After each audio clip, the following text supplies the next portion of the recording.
नमस्ते। आज हम उन दो चीजों के बारे में बात करेंगे जो बिहार के किसान की किस्मत तय करती हैं। बादल और धरती। बिल्कुल, हम बिहार की जलवायु और मिट्टी के रहस्य को समझेंगे।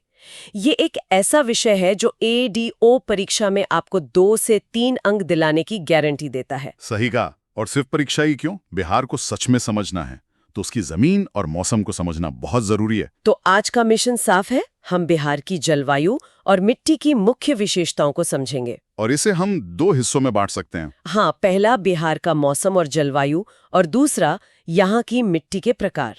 ठीक है। चलिए इस पर विस्तार से चर्चा करते हैं। सबसे पहले बिहार की जलवायु को मोटे तौर पर कैसे वर्गीकृत किया जाता है? देखिए, अगर हम एक बड़ी तस्वीर देखें तो बिहार उपोष्ण कटिबंधीय मतलब सब ट्रॉपिकल क्षेत्र में आता है। सब ट्रॉपिकल, ठीक है। और यहाँ की जो जलवायु है उसे हम मुख्य रूप से आर्द्र उपोष्ण कटिबंधीय या ह्यूमिड सब ट्रॉपिकल कह सकते हैं। ह्यूमिड सब ट्रॉपिकल मतलब गर्मियाँ काफी गर्म और नमी वाली और सर्दियाँ हल्की। हाँ, और ज्यादातर सूखी। ये एक सामान्य वर्गीकरण है। ठीक है, ये तो समझना आसान है।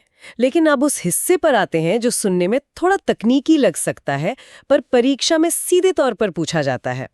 कोपेन का वर्गीकरण। हाँ, बीपीएससी का ये पसंदीदा विषय है। ये CWG और AW जैसे कोड्स हमेशा से थोड़े कंफ्यूजिंग लगते हैं। हाँ, ये कोड्स पहली बार में थोड़े अजीब लग सकते हैं, पर ये असल में जलवायु के शॉर्ट हैंड कोड्स हैं।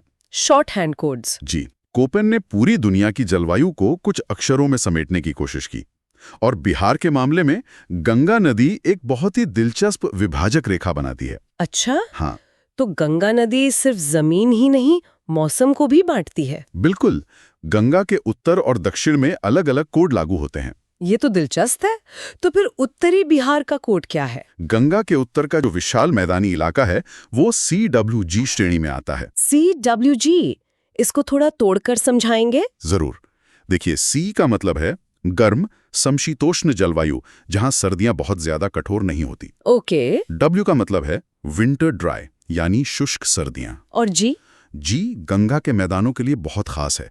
इसका मतलब है कि साल का सबसे गर्म महीना, मतलब जो भीषण गर्मी होती है, वो ठीक मॉनसून की पहली बारिश आने से पहले पड़ता है। वाह, तो CWG एक तरह से उत्तरी बिहार की पूरी कहानी बता देता है। सुहानी सूखी सर्दियां, फिर झुलसाने वाली गर्मी और उसके बाद मॉनसून की राहत। आपने बिल्कुल सही पकड़ा। ये कोड सिर्फ अक्षर नहीं, मौसम का पूरा कैलेंडर है। और गंगा के दक्षिण का क्या? अगर आप गंगा के दक्षिण में जाएं तो वहां का कोड है AW। AW। यहाँ A का मतलब उष्ण कटिबंधीय यानी ट्रॉपिकल है, जो बताता है कि ये इलाका ज्यादा गर्म रहता है। और W का मतलब फिर से वही है, शुष्क सर्दियां। तो इसे ट्रॉपिकल सवाना जलवायु भी कह सकते हैं? जी बिल्कुल। इसमें उत्तरी बिहार की तुलना में गर्मी थोड़ी ज्यादा और बारिश थोड़ी कम होती है। ठीक है, तो तकनीकी वर्गीकरण के बाद चलिए बिहार के 3 मुख्य मौसमों को समझते हैं जिनकी हम सभी को अनुभूति होती है। हाँ, इन कोड्स को जमीनी हकीकत से जोड़ना जरूरी है। बिहार में हम साफ तौर पर 3 मौसमों का अनुभव करते हैं। गर्मी, मॉनसून और सर्दी। बिल्कुल। गर्मी का मतलब है चिलचिलाती धूप। और एक जिला है जो सबसे ज्यादा गर्म होता है। गया। बिना किसी शक के ऐतिहासिक रूप से बिहार का सबसे गर्म स्थान गया ही रहा है। और दोपहर में चलने वाली वो गर्म और धूल भरी हवाएं। लू। ये मौसम मार्च से जून तक चलता है और लू इसकी एक खास पहचान है। पर मैंने सुना है कि इसी मौसम में एक बारिश भी होती है जो फसलों के लिए अच्छी होती है। हाँ, आप काल बैसाखी की बात कर रही हैं। इसे नॉरवेस्टर्स भी कहते हैं। काल बैसाखी, नाम तो थोड़ा डरावना है। नाम में काल जरूर है, लेकिन ये किसानों के लिए किसी वरदान से कम नहीं होती। ये प्री मॉनसून वर्षा जूट और आम की फसलों के लिए बहुत फायदेमंद है। अच्छा, आम की फसल के लिए? जी, आम के फल को बढ़ने में इससे बहुत मदद मिलती है। और फिर आता है मॉनसून का मौसम जो राहत लेकर आता है। ये बिहार में कब और कहां से प्रवेश करता है? मॉनसून बिहार में 15 से 20 जून के आसपास प्रवेश करता है। 15 से 20 जून? हाँ, ये दक्षिण पश्चिम मॉनसून की बंगाल की खाड़ी शाखा से आता है। और एक बात पर जोर देना चाहूंगा। बताइए। कि बिहार की 80 से 85% बारिश इन्हीं 3-4 महीनों में होती है। और जैसे गर्मी के लिए गया है, वैसी बारिश के लिए किशनगंज जिला है जहां सबसे अधिक वर्षा होती है। बिल्कुल। किशनगंज, इसके पीछे एक बहुत स्पष्ट भौगोलिक कारण है। ये बंगाल की खाड़ी से आने वाली मानसूनी हवाओं के रास्ते में सबसे पहले पड़ता है। और हिमालय की तलहटी भी पास है। सही। तो वो नमी भरी हवाओं को रोककर ऊपर उठाती है, जिससे वहां जबरदस्त बारिश होती है। यहाँ एक दिलचस्प बात है। सर्दियों में भी थोड़ी बारिश होती है, जो एक खास फसल के लिए बहुत महत्वपूर्ण है। आप पश्चिमी विक्षोभ की बात कर रही हैं। जी। जनवरी सबसे ठंडा महीना होता है और इसी दौरान पश्चिमी विक्षोभ यानी वेस्टर्न डिस्टर्बेंसेस से हल्की बारिश होती है। और ये रबी फसलों के लिए बहुत अच्छी होती है। अमृत के समान। खासकर गेहूं के लिए पैदावार में काफी इजाफा होता है। तो ये तो हुई बादलों की बात। अब उस धरती पर आते हैं जो बिहार की कृषि की नींव है। एकदम सही ट्रांजिशन। जलवायु आसमान से कहानी लिखती है तो मिट्टी जमीन पर उस कहानी को अंजाम देती है। और बिहार की मिट्टी की सबसे बड़ी पहचान क्या है? बिहार के अधिकांश मिट्टी जलोढ़ यानी अलूवियल है। यह हिमालय और प्रायद्वीपीय नदियों द्वारा लाई गई है। नदियों का तोहफा। बिल्कुल। और इसे भी मुख्य रूप से 2 क्षेत्रों में बांटा गया है, उत्तरी बिहार और दक्षिणी बिहार। जी। तो पहले उत्तरी बिहार की मिट्टी को देखते हैं। यहाँ कौन-कौन से मुख्य प्रकार हैं? उत्तर बिहार में हमें मुख्य रूप से 3 तरह की मिट्टी की पट्टियां दिखती हैं। सबसे उत्तर में नेपाल सीमा के साथ एक पतली पट्टी में चंपारण से किशनगंज तक तराई मिट्टी पाई जाती है। तराई मिट्टी मतलब नमी वाली मिट्टी। हाँ, तराई का मतलब ही है नमी वाला क्षेत्र। इसमें नमी सोख कर रखने की जबरदस्त क्षमता होती है। तो ये गन्ना और जूट के लिए बहुत अच्छी होगी। पूरे बिहार में सबसे बेहतरीन मानी जाती है। तराई के दक्षिण में? उसके दक्षिण में हमें जलोढ़ मिट्टी के 2 क्लासिक रूप मिलते हैं, बांगर और खादर। बांगर यानी पुरानी जलोढ़? हाँ, ये ऊंचे क्षेत्रों में पाई जाती है, जैसे पूर्णिया, सहरसा में। ये गहरे रंग की और चिकनी होती है। और खादर? खादर यानी नई जलोढ़, ये बाढ़ के मैदानों में मिलती है, जैसे मुजफ्फरपुर, दरभंगा। तो ये बहुत उपजाऊ होगी। सबसे ज्यादा उपजाऊ। हर साल बाढ़ का पानी इस पर एक नई परत बिछा देता है। धान और गेहूं के लिए ये उत्तम है। ठीक है, अब गंगा के दक्षिण में चलते हैं।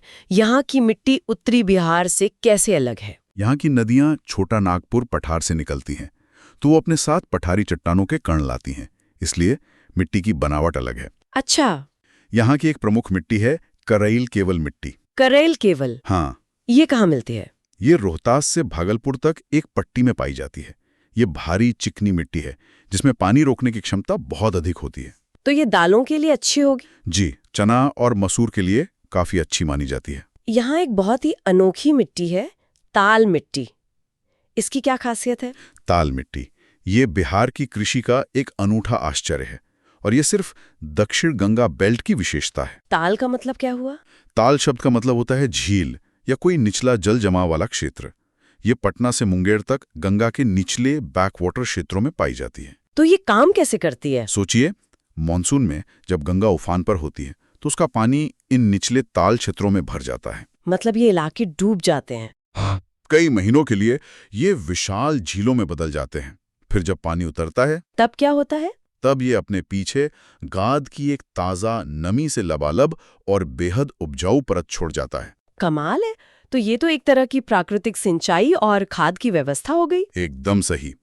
इस जमीन पर पानी उतरते ही किसान बिना किसी खास जुताई के रबी की फसलें बो देते हैं। और मिट्टी में मौजूद नमी से ही पूरी फसल पक जाती है। बिल्कुल, ये वाकई में अद्भुत है। ताल के अलावा दक्षिण में कोई और मुख्य मिट्टी? हाँ, एक और प्रकार है, बलसुंदरी मिट्टी। बलसुंदरी? इसमें बालू और चूने का मिश्रण होता है। ये मक्का और बागवानी के लिए बहुत बढ़िया है। बागवानी जैसे कि लीची? हाँ, बिहार की विश्व प्रसिद्ध शाही लीची के बागान ज्यादातर इसी तरह की मिट्टी में पाए जाते हैं। तो आज की इस विस्तृत चर्चा का सार क्या है? अगर परीक्षा के लिए कुछ मुख्य बातें याद रखनी हो तो वे क्या होंगी? अगर कुछ सबसे जरूरी बातें निकालनी हो तो मेरी नजर में ये होंगे। बताइए। पहला, गया गर्मी के लिए और किशनगंज बारिश के लिए। दूसरा, कोपिन का कोड, उत्तरी बिहार CWG, दक्षिणी बिहार AW। ठीक है। तीसरा, तराई मिट्टी गन्ने के लिए। और चौथा, और शायद सबसे अनोखी बात, ताल मिट्टी रबी फसलों के लिए। ये 4-5 बिंदु बिहार के कृषि भूगोल की आत्मा है। बिल्कुल। तो याद रखें, गया गर्मी के लिए है, किशनगंज बारिश के लिए। लेक्चर 4 में हम बिहार में प्राकृतिक वनस्पति और वन्यजीव अभयारण्यों पर नजर डालेंगे। बिहार मैटर्स के साथ बने रहें। और जाते जाते एक विचार छोड़ जाते हैं। सोचने वाली बात यह है कि जलवायु और मिट्टी का ये अनूठा संयोजन बिहार की कृषि अर्थव्यवस्था के भविष्य को कैसे आकार दे सकता है, खासकर जब हम जलवायु परिवर्तन के प्रभावों पर विचार करते हैं।